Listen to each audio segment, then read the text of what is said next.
کتنی خوبصورت زبان کی واٹ لگ گئی ہے یار. ہمارے حکمرانوں نے بیڑا غرق کر دیا. یورپ میں تو اتنی سی زبانیں چل رہی ہیں پھر بھی حفاظت کر رہے ہیں. وہ کتنے سے جرمن ہوں گے دنیا میں؟ تھوڑے سے، لاکھوں ہیں، چند لاکھ. زبان نہیں چھوڑ رہے وہ اپنی. فرانسیسی کتنے سے ہوں گے؟ زبان نہیں چھوڑ رہے. جیپنیز تو سمٹتے جا رہے ہیں لیکن زبان کی حفاظت کر رہے ہیں. اردو تو اتنی بڑی زبان ہے. ہندی بھی اردو ہی ہے.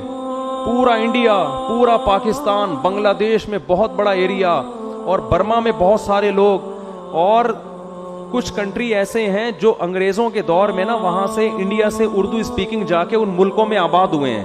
وہاں پہ بہت زیادہ فجی، اس میں اردو بولی جا رہی. وہ ہیں غیر مسلموں کے ملک مگر وہاں اردو بولی اور سمجھی جاتی ہے، کیونکہ بر صغیر سے انگریزوں کے دور میں نا بہت لوگ دنیا میں گئے تھے. کتنی بڑی زبان ہے مگر واٹ لگا دی. اس کی حفاظت کا کوئی انتظام ہے ہی نہیں. نہ اسکولوں میں پڑھائی جا رہی ہے. کم بخت اب تو نئے نئے لڑکے اردو لکھنا نہیں جانتے.